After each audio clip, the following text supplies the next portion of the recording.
एक प्रश्न ऐसा है जो बीते कुछ महीनों से या यूं कहूं तो कुछ वर्षों से भी उद्वेलित कर रहा है, ना सिर्फ पॉलिटिकल पार्टीज को बल्कि एक आम आवाम को, आम नागरिक को, आम वोटर को। माननीय उपसभापति महोदय, आर्टिकल 324 की जब रचना हो रही थी तो संविधान सभा की बैठकों में कई तरह के सुझाव आए और कई तरह की शंकाएं भी व्यक्त की गई और उसके मद्देनजर आर्टिकल 324 में दो महत्वपूर्ण चीजें हैं, conducting free and fair election और लेवल प्लेइंग फील्ड। सर, ये फ्री एंड फेयर इलेक्शन महज एक खोखली इबारत नहीं है, इसके पीछे भाव है, इसके पीछे दर्शन है। हाल के दिनों में ईपीआईसी कार्ड्स के मद्देनजर जो चीजें हो रही हैं डुप्लीकेशन को लेकर के, वो सबके लिए चिंता का विषय है। सर, ये डुप्लीकेट आई कार्ड कई दफा ना सिर्फ एक राज्य जिसका दूसरे से बॉर्डर लगता है वहां ये डुप्लीकेशन हो रहा है और बड़ी संख्या में ऐसे कार्ड्स पाए गए हैं, लाखों की संख्या में, और जिसकी वजह से इलेक्शन की फेयरनेस कॉम्प्रोमाइज हो रही है। माननीय उपसभापति महोदय, ईपीआईसी कार्ड, एपिक कार्ड के पहले 3 अक्षर असेंबली कॉन्स्टिट्यूएंसीज को डिनोट करते हैं, लेकिन ऐसा पाया गया है कि उसी राज्य की डिफरेंट असेंबलीज में वो 3 अक्षरों की पुनरावृत्ति होती है और अलग अलग राज्यों में होती है। सर, क्या ये जो संसद है सर, ये लोकतंत्र की इमारत है और लोकतंत्र चुनाव से जिंदा है।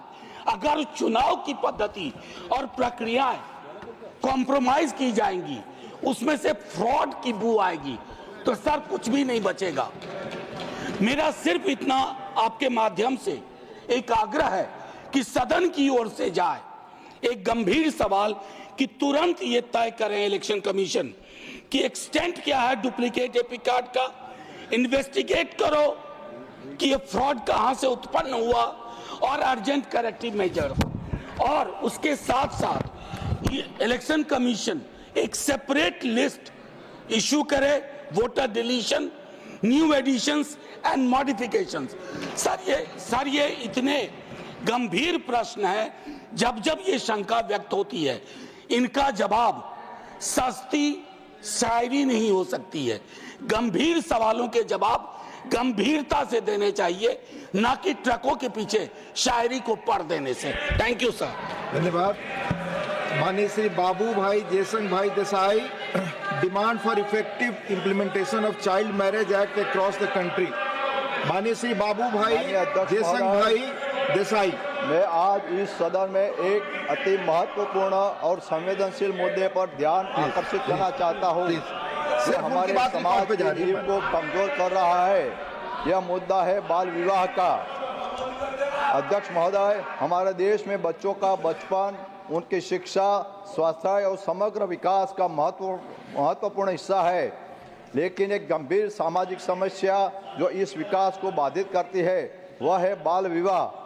बाल विवाह केवल एक परंपरा नहीं है, बल्कि यह एक ऐसी सामाजिक कुप्रथा है जो हमारे बच्चों के अधिकारों, उनके उज्जवल भविष्य के अधिकारों का हनन और हमारे समाज की प्रगति को गंभीर नुकसान पहुंचाती है।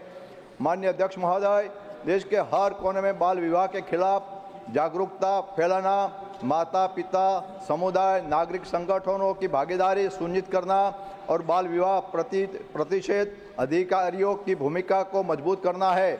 साथ ही उन किशोर लड़कियों की पहचान करना जो अचानक स्कूल छोड़ देती है, ताकि उनकी शिक्षा, कौशल और क्षमता को बढ़ाने के लिए उचित सहायता प्रदान की जा सके। अध्यक्ष महोदय, बाल विवाह प्रतिषेध अधिनियम PCMA 2006 लागू होने के बाद हमारे प्रयासों से बाल विवाह की घटनाएं घटी है। 2006 में यह आंकड़ा 47 पॉइंट था, जो 2019-21 में घटकर 32.3 रह गया है। लेकिन यह भी अभी एक गंभीर समस्या है। बाल विवाह केवल एक कानूनी समस्या नहीं है, बल्कि यह कई और समस्याओं की जड़ है, जैसे कि बच्चों को खिलाफ यौन अपराध, बाल तस्करी, जबरन विवाह, असुरक्षित गर्भपात और लड़कियों के स्वास्थ्य पर गंभीर प्रभाव पड़ता है। सुप्रीम कोर्ट ने इस दिशा में महत्वपूर्ण मार्गदर्शन प्रदान किया है कि बाल विवाह के खिलाफ लड़ाई को और भी संगठित और प्रभावी ढंग से लड़ने की जरूरत है। माननीय अध्यक्ष महोदय, बाल विवाह न केवल हमारी बेटियों के स्वास्थ्य और उनके मानसिक विकास पर प्रतिकूल प्रभाव डालता है, बल्कि यह हमारे देश की प्रगति में भी बाधक है। जब एक लड़की का विवाह कम उम्र में कर दिया जाता है तो उसका शारीरिक और मानसिक विकास बाधित हो जाता है। उसके पास अपनी शिक्षा पूरी करने, अपने सपनों का साकार करने और आत्मनिर्भर बनने का अवसर नहीं रह जाता। इसके अलावा किशोर उम्र में मातृत्व के स्वास्थ्य संबंधी और गंभीर समस्याएं उत्पन्न होती है, जो हमारे देश की मातृ और शिशु मृत्यु दर को बढ़ावा देती है।